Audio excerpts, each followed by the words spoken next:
नमस्कार साथियों, स्वागत है आपका टेट सीरीज़ की अपनी बैंकिंग की सेकंड क्लास में, जिसका आज का टॉपिक है letter of credit.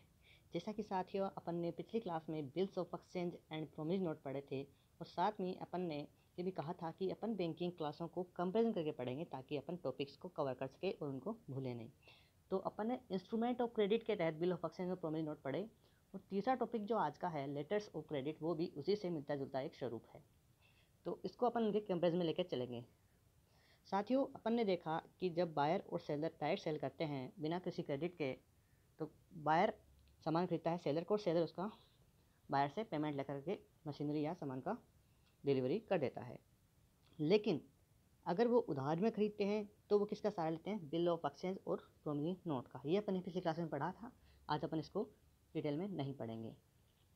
Bill of exchange और प्रोमिस नोट तो अपन ने तब पढ़े थे, तब काम में लिए थे जब बायर सेलर को जानता हो या सेलर बायर को जानता हो, और एक ट्रस्ट के रूप में वो बिल ऑफ एक्सचेंज और प्रोमिस नोट काम में लेते हैं। लेकिन सोचो दोस्तों, अगर बायर सेलर को न तो जानता हो न सेलर बायर को जानता हो, तब उनके बीच में ये क्रेडिट की डील कैसे होगी? कैसे वे सामान का आदान प्रदान कर सकेंगे? तो अनजान साथियों के लिए ये लेटर ऑफ क्रेडिट काम में लिया गया, जिसमें लिखा गया है कि आपूर्ति किए गए माल भुगतान को आश्वस्त करने हेतु बैंकों द्वारा प्रयोग में लाई गई प्रणाली को बैंकों का साख पत्र कहा जाता है। मतलब जो माल वो एक दूसरे को भेज रहे हैं, तो उसको आश्वस्तता के लिए कि बायर पेमेंट कर देगा, इसके लिए वो किसको इंटरमीडिएट का सहारा ले रहे हैं? बैंक को एक इंटरमीडिएट बैंक के रूप में सहारा ले रहे हैं। तो साथियों, चलते हैं नेक्स्ट स्लाइड के ऊपर। इसमें देखो साहब, इसमें अपने एक एग्जांपल लेके समझेंगे कि जब किसी बायर को सेलर से एक मशीनरी खरीदनी है ना, और सेलर रहता है विदेश में, ना तो बायर सेलर को जानता है, ना ही सेलर बायर को जानता है। इस स्थिति में बायर क्या करेगा? एक बैंक के पास जाएगा अपने देश की, मानो कि BOB बैंक है, बैंक ऑफ बड़ौदा, उसके पास बायर जाता है कि मेरे को यूके की मिस्टर भरत नाम से एक यूके का सेलर है, उसके पास से कुछ मशीनरी खरीदनी है। आप मुझे एक LC बना करके दीजिए, लेटर ऑफ क्रेडिट बना के दीजिए आश्वस्तता के रूप में। तो जो BOB बैंक ऑफ बड़ौदा है, वो बायर से उसकी कंडीशन, उसकी शर्तें, जो उसको मशीनरी में चाहिए, कौन सी कंपनी की, कौन से ब्रांड की, वो लिख करके एक LC तैयार करेगा और उस लेटर ऑफ क्रेडिट को किसको भेज देगा?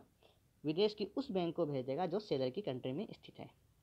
तो इस दिशा में जो बायर ने BOB का सहारा लिया, तो यहाँ पर BOB बैंक ऑफ बड़ौदा है, वो इशुइंग बैंक का या ओपनिंग बैंक का काम करती है, जैसा कि मैंने इसमें लिखा है, ओपनिंग या इशुइंग बैंक। अब जब LC यूके की बैंक के पास पहुंच गई, यूके मतलब वहाँ की एक बैंक है बार्कले बैंक, बार्कले बैंक के पास LC पहुंच गई कि सेलर से हमें ये मशीनरी चाहिए, और कौन कौन सी मशीन चाहिए, उसके ब्रांड वगैरह, डिटेल वगैरह सारी उसमें लिखी गई है LC में, शर्तें। तो जो बार्कले बैंक है वो सेलर से संपर्क करेगा और उसको मशीनरी की शर्तें वगैरह उसको बताएगा। सेलर अगर डिमांड की गई शर्तों के अनुसार डिलीवरी कर सकता है तो वो क्या करेगा? सामान की, मशीनरी की किसके पास जाएगा? मशीनरी लेकर के शिपिंग कंपनी के पास जाएगा और सामान का लदान करेगा। तो लदान को इंग्लिश में कहा जाता है लेडिंग। तो जो शिपिंग कंपनी है वो सेलर को एक बिल ऑफ लेडिंग बना करके देगी, इसको हिंदी में कहा जाता है लदान बिल। वो बिल सेलर लेकर के किसके पास जाएगा? बार्कले बैंक के पास जाएगा, यूके की जो बैंक है।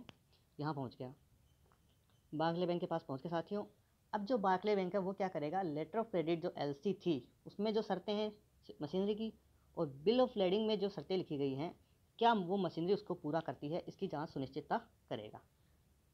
अगर इसकी सुनिश्चितता हो जाए कि मशीनरी जो डिलीवर की जा रही है और जो मांगी जा रही है सेम है, तो जो बार्कले बैंक क्या करेगा? उस बिल ऑफ लेडिंग को कहाँ भेज देगा?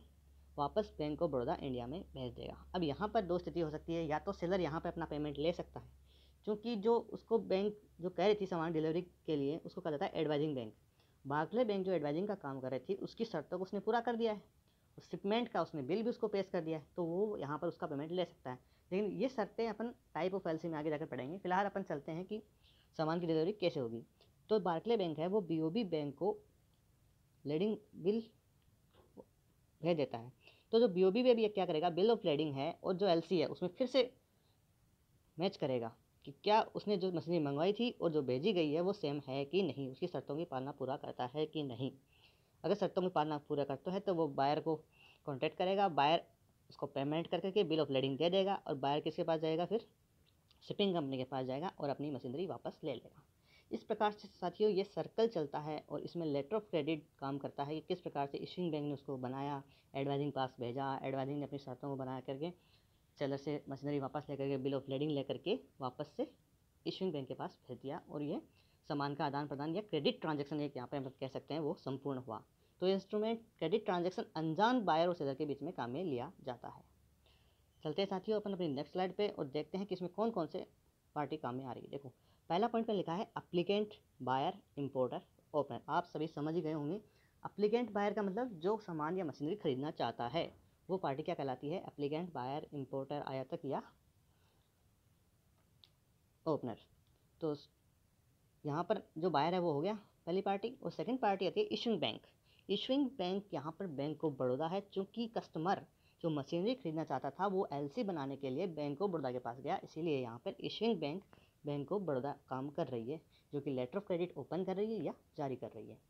तीसरी पार्टी आती है यहाँ पर बेनिफिशरी, एक्सपोर्टर और सेलर। सेलर विक्रेता जो मशीनरी का सामान को बेचेगा या डिलीवरी करेगा इंपोर्टर को, वो यहाँ पर बेनिफिशरी कहलाएगा, एक्सपोर्टर कहलाएगा, सेलर कहलाएगा। ये हो गई तीसरी पार्टी। चौथी पार्टी बनती है एडवाइजिंग बैंक। एडवाइजिंग बैंक यहाँ पर बार्कले बैंक के साथियों, क्योंकि बार्कले बैंक यहाँ पर सेलर से कॉन्टैक्ट कर रही है और मशीनरी की डिलीवरी के लिए कह रही है, तो वहाँ पर एक एडवाइस देने का काम कर रही है। तो बार्कले बैंक को अपन यहाँ पर एडवाइजिंग बैंक कहेंगे। पांचवा पॉइंट आता है यहाँ पर निगोशिएटिंग बैंक। निगोशिएटिंग बैंक का मतलब होता है निगोशिएशन। अपन समझ सकते हैं साथियों, कभी भी अपन जब चेक का निगोशिएट करते हैं मतलब उसका पेमेंट प्राप्त करते हैं तो उसको निगोशिएटिंग बैंक कहते हैं। अब यहाँ पर ये स्थिति हो सकती है साथियों कि या तो एलसी में दर्शाई गई हो कि कौन सी बैंक इस एलसी का भुगतान उसको करेगा, तो इशूइंग बैंक डिसाइड करेगा या बायर डिसाइड करेगा। तो अगर उस पर लिखा गया है निगोशिएटिंग बैंक तब तो वो उसका कंफर्म नाम बताएगा, तब तो हो जाएगा अपना सातवां पॉइंट रीएम्बर्सिंग बैंक। अगर उस पर नाम नहीं लिखा गया है तो विदेश की कोई भी बैंक एलसी को का पेमेंट कर सकती है।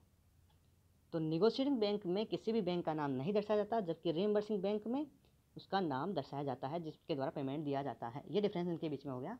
और अपना बीच में जो पॉइंट रह गया कन्फर्मिंग बैंक।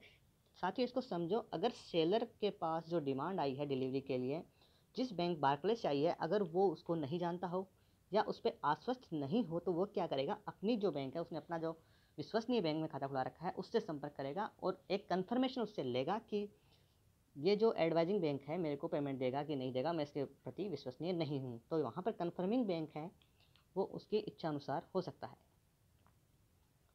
तो अपने बात समझ में आ गया साथियों। ये 7 पार्टी थी जो मैंने आपको बता दिया। एक बार अपन दोबारा से पढ़ लेते हैं। बायर जो खरीदेगा, इशूइंग बैंक जो एलसी जारी करेगा, बेनिफिशियरी जो माल की सप्लाई करेगा, चौथा एडवाइजिंग बैंक जो बैंक सेलर को डिलीवरी के लिए कहेगा, एडवाइजिंग निगोशिएटिंग बैंक जो पेमेंट करेगी, कन्फर्मिंग बैंक जो सेलर की सहायता करेगी कन्फर्म करने के लिए पेमेंट के लिए, रीइंबर्सिंग बैंक कोई स्पेसिफाइड बैंक होगा जो पेमेंट के लिए उत्तरदायी होगा।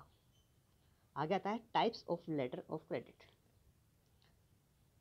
कितने प्रकार के लेटर ऑफ क्रेडिट होते हैं, तो उसमें पहला मैंने दर्शा रखा है एक्सेप्टेंस क्रेडिट साथियों, या टाइम क्रेडिट। इसका 2 नाम है, एक्सेप्टेंस या टाइम क्रेडिट। यहाँ पर अपन को नाम से पता चल रहा है कि टाइम क्रेडिट मतलब टाइम का यहाँ पर एक मेन रोल रहेगा। तो एग्रीड पीरियड ऑफ टाइम ये होता है साथियों, एलसी में टाइम डिसाइड कर जाता है। जैसे कि अगर सेलर ने शिपिंग कंपनी से बिल्स ऑफ लेडिंग लेकर के बार्कले बैंक के पास गया और बार्कले बैंक को कहा कि मेरा पैसा दो, पेमेंट करो, लेकिन अगर एलसी में टाइम दर्शाया गया है तो बार्कले बैंक उसका भुगतान नहीं करेगा, तो वो एलसी क्या हो जाएगा, एक्सेप्टेंस क्रेडिट।